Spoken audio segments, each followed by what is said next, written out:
what is the term for the sum of your vital capacity and the residual volume? So this is the whole shebang. Total lung capacity. So think your vital capacity is going to be the greatest amount of air that you can move. You're adding that to whatever would be left, the residual that you can't get out. And so that total lung capacity is measuring the vital capacity and the functional residual capacity. Again, that residual volume is just what's going to remain in the lungs, because we can't expire all of it. There's going to be a little bit left.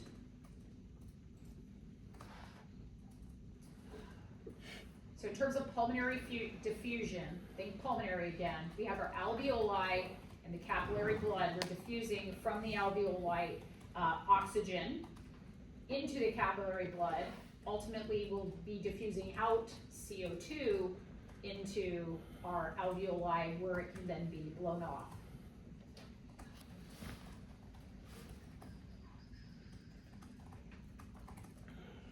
So one of Dalton's laws is total pressure is equal to the sum of the mix of the gases. So nitrogen, oxygen, and CO2 are making up this total pressure. And that's going to help us understand a little bit more about partial pressure, since each one exerts its own pressure in our system.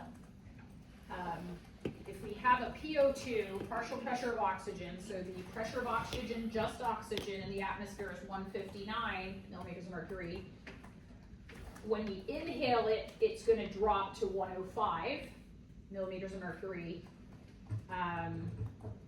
And then that pressure is going to drop even further at the pulmonary capillaries down to 40. So we have this big drop. Pulmonary capillary, nah, that has to be wrong. This is okay, so we start at 159, we go to 105, then we're at 100. This thing isn't right. So it's 100, circulates through from the heart to the tissues, and then we are extracting it out of the tissues, and then we drop to 40. So make sure that that's understood. So we go from 159 to 105, down to 100 in the arterial side, and then with extraction it drops to roughly 40. Again, that would depend on how much oxygen was taken into the tissues. It's not always going to be exactly the same. That's just our example. CO2 is going to start out at 40 millimeters of mercury. So it's circulating through the system at 40. And is it going to increase or decrease after you have some uptake of CO2 from that muscle? It's going to increase to 46. So having it increase into the venous side, taking it back to the alveoli. Again, at the alveoli, it's 40. Right in the blood, it's 46. So that's going to help drive that CO2 into the alveoli, where it will now be blown off. Does that make sense? So know some of those numbers. And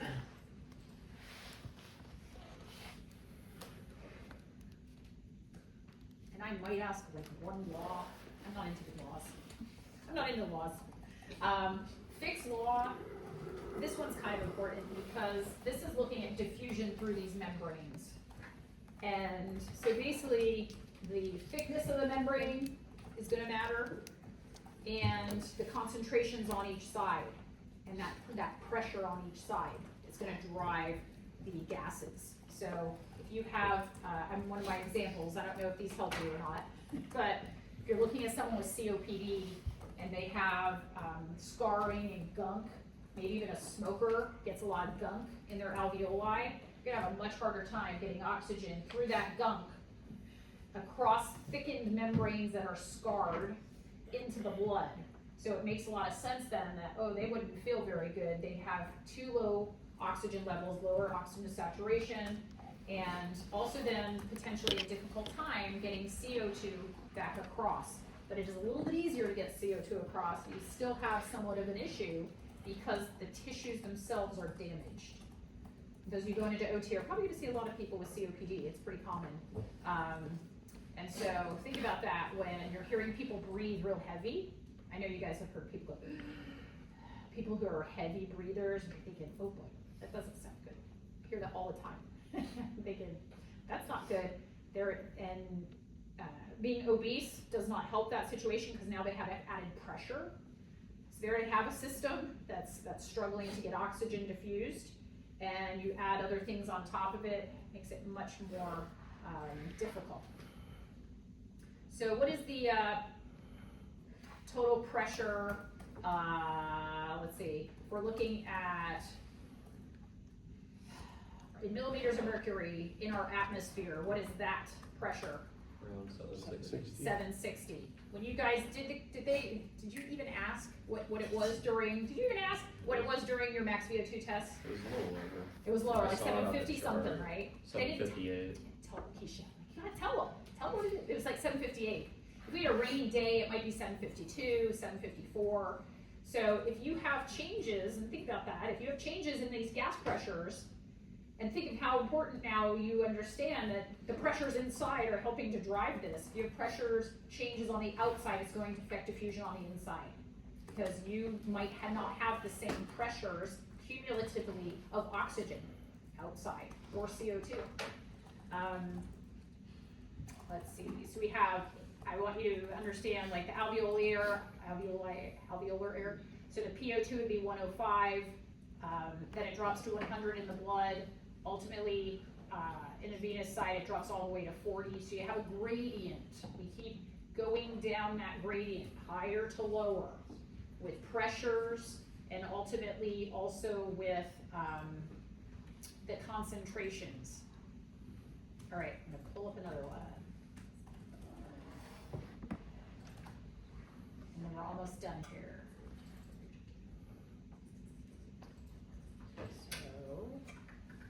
Oxyhemoglobin dissociation curve, funnest thing in class, right?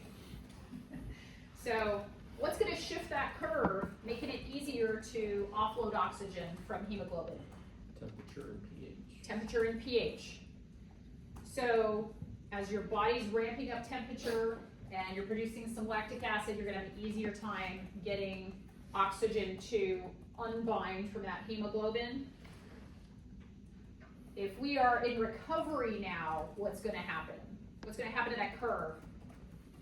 Shift back to the left. Shift again. That's right. Because now we don't need to offload as much oxygen.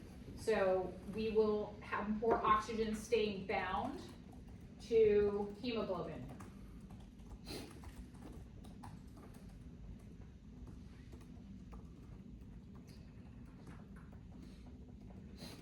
So think change in pH as we become more acidic. We have that shift in the curve. And then our blood temperature, the tissue temperature, because it's pouring out this heat. Good. In terms of carbon dioxide transport, what two things help us transport carbon dioxide? It's either in the form of, Bicarbonate? right, it's carried by bicarbonate ions, or what's the other fun word? Carbamine and hemoglobin, right? That's a fun word. Does it or can it take the place of oxygen on hemoglobin? No, because it's stuck not to the heme group that oxygen is. So oxygen is binding to the heme, meaning the iron portion. This is not. This is bound to amino acid. So that's why it's called amino. It's bound to an amino acid, a protein, part of hemoglobin. And I won't ask a ton on on this stuff. I just need you to know the basics. Those two things you should know, and we should know that oxygen, of course, travels on hemoglobin, and in the cells, what carries our oxygen? Hemoglobin. So most of that is good.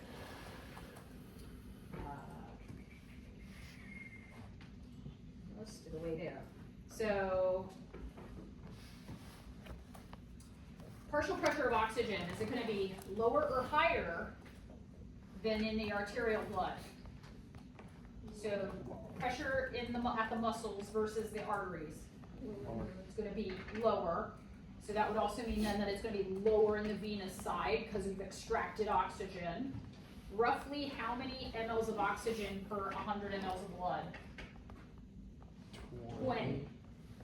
So when we have this AVO2 difference, meaning we've extracted oxygen out, we end up having a mix that's coming from tissues which haven't been as active, so meaning they're less metabolic, versus like the legs, which have been working really hard, where we've extracted a lot. So there is a difference in the oxygen from the arterial to the venous side based on the fact that we've had some extraction happening. So if somebody's at rest, they might extract 4 to 5 mLs versus intense exercise where they might extract up to 15 mLs, or 75% of that oxygen can be extracted. We never extract 100% of it. We can't. So this AVO2 is actually a pretty important concept. I know nobody's going to XPhys for grad school, but you spend quite a bit of time on that in grad school, learning physiology.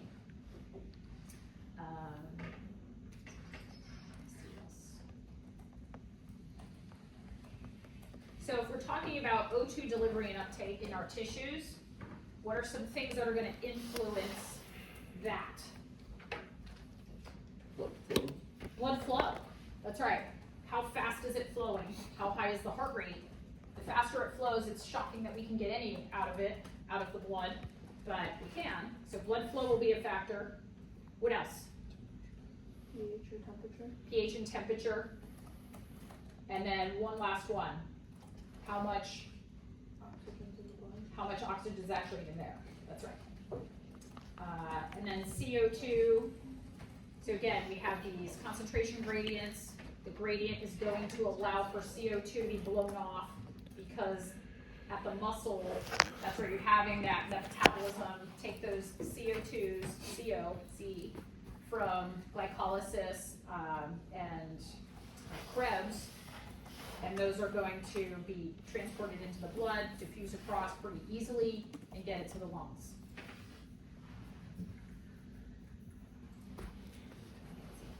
Do your lungs change tremendously, the lung tissue itself, with exercise? But what does improve? What? What's around it? What is around it? What's around it? What are those called? The blood flow, supply, density. What is that? What is it? Help them out. It's capillary density. Yes, the capillaries. We have what's called angiogenesis. So your capillaries grow, they would branch off a lot more. So you would see a lot more vascular supply around each alveolar sac, meaning now we can get even more oxygen in and CO2 out. The AVO2 difference increases, meaning you are able to siphon off more of that oxygen. Capillarization everywhere. And then ventilation improves. You have increased or improved ventilation rates. Somebody who is fit or stronger can get more air in, more out, because they now have stronger intercostal muscles, increased tidal volumes, just be able to breathe bigger, and a lot of that has to do with muscles. So if you have someone who isn't breathing real heavy, because they're not training that hard, you're gonna have less of an adaptation at the pulmonary side than somebody who's like sucking wind if you're dying in a train. Then that would increase it. Just like when you do intervals. So hard intervals. I challenge you to do those every week. You should do intervals every week.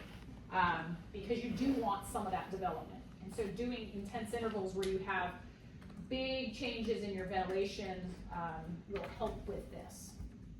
Okay, any questions? Are you ready? How many of you feel like you're at least 75% ready? Tell me you are. If you're not there, have a few days. Make sure, study with each other, read notes aloud. I used to record myself and use that. You record yourself and go activities with bubbles playing in your head. Whatever works for you. Quizlet. Have a good weekend. It's Wednesday. Sunday felt like Thursday. Like I said on the couch,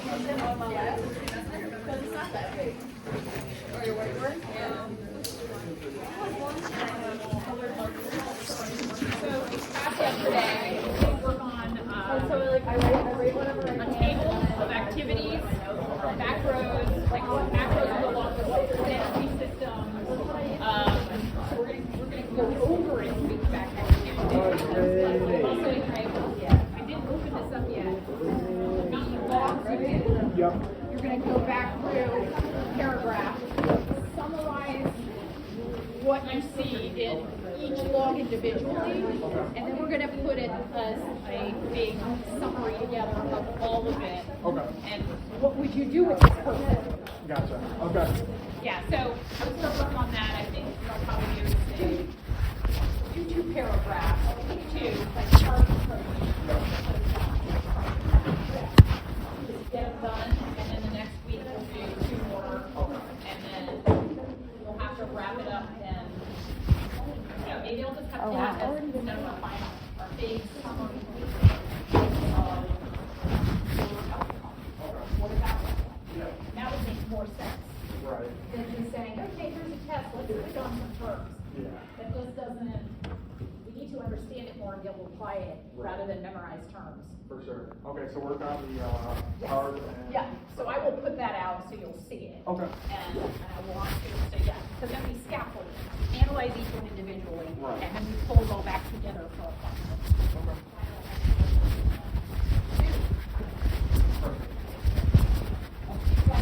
Okay, thank you. Remember, I'm not gonna be there, Margie. Thank you.